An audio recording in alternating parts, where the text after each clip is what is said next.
In the small industrial town of Gary, Indiana, amidst the smoke, steel, and struggle, a boy was born who would change music forever. His name was Michael Joseph Jackson. Born on August 29, 1958, Michael was the seventh of 9 children in a working-class African-American family. The Jacksons lived in a tiny house with barely enough room for all of them, but inside that house something extraordinary was growing. Music. His father, Joseph Jackson, worked long hours in a steel mill, but every night he would pick up his guitar and sing. He was strict, demanding, and often harsh. He saw talent in his sons, but especially in little Michael. At just 5 years old, Michael could sing with power far beyond his age. He could move like he had rhythm in his bones. Joe Jackson turned that gift into a mission. He formed a group, the Jackson 5, and from that moment, childhood was over. Rehearsals lasted hours, mistakes were met with anger. But perfection was the only acceptable result, and through that pressure, through that pain, a star was born. In 1968, Motown Records signed the Jackson 5. Their first singles, I Want You Back, ABC, I'll Be There, became instant hits. They weren't just a band, they were a cultural phenomenon. America was mesmerized by the 5 young brothers with dazzling smiles and matching moves, and at the center of it all was Michael. Even as a child, his charisma was magnetic. Every performance felt alive, his energy, his precision, his joy. He wasn't just singing, he was transforming.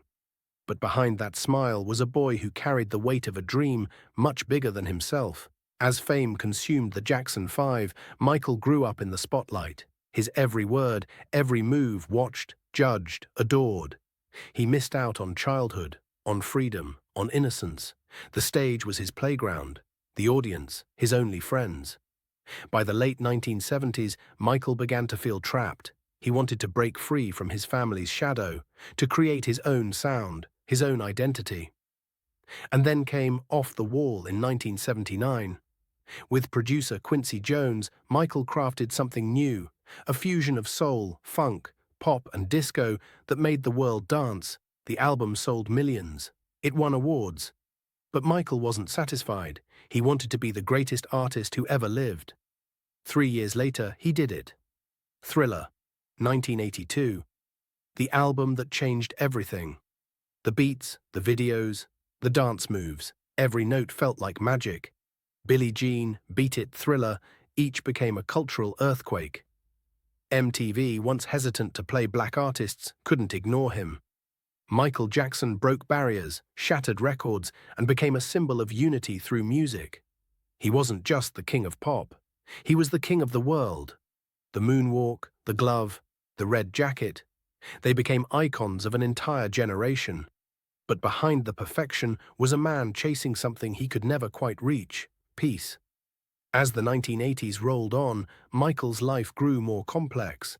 He was at the peak of fame, yet deeply isolated. He turned his pain into art, bad, smooth criminal, man in the mirror. Each song carried pieces of his soul, reflections of his inner struggle. He built Neverland Ranch, a 2,700-acre dreamland filled with rides, animals, and laughter. To the world, it was eccentric. To Michael, it was redemption. It was the childhood he never had. But the media couldn't understand him. They painted him as bizarre, strange, even dangerous. Every change in his face, every rumor about his life became tabloid gold. They mocked him, calling him Wacko Jacko. But beneath that cruelty was a man who only wanted to heal others and himself. In the 1990s, his fame reached mythic proportions.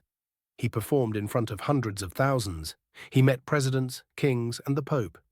He donated millions to charity, visiting hospitals around the world. Yet darkness loomed. In 1993 came the first allegations, claims of child abuse that would forever change how the world saw him. Michael was devastated. He denied it with tears in his eyes. No charges were filed, but the damage was done. The man who gave the world joy was now surrounded by doubt. He found strength in his music once again. History, past, present, and future, was more than an album. It was his confession, his anger, his message.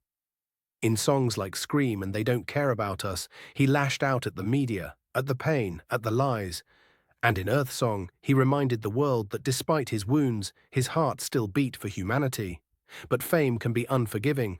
In 2003, new accusations emerged. This time, a full trial followed.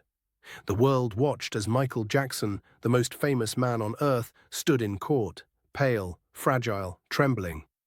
In 2005, he was acquitted on all charges. But he was never the same. He left Neverland. He withdrew from the spotlight. He became a ghost of the man who once lit up the world. And yet, even in exile, the music never stopped. He dreamed of a comeback, a grand return that would remind the world who he was. In 2009, he announced his tour. This is it. 50 shows in London. It was going to be his rebirth. Rehearsals were intense, perfection as always. He danced, he sang, he laughed. But those close to him saw a man exhausted, fragile and haunted by pressure. Then on June 25, 2009, everything stopped. Michael Jackson, gone at just 50 years old. The cause, cardiac arrest, brought on by an overdose of anesthetic drugs. The news spread like wildfire. Fans filled the streets, people wept across continents, the world stood still.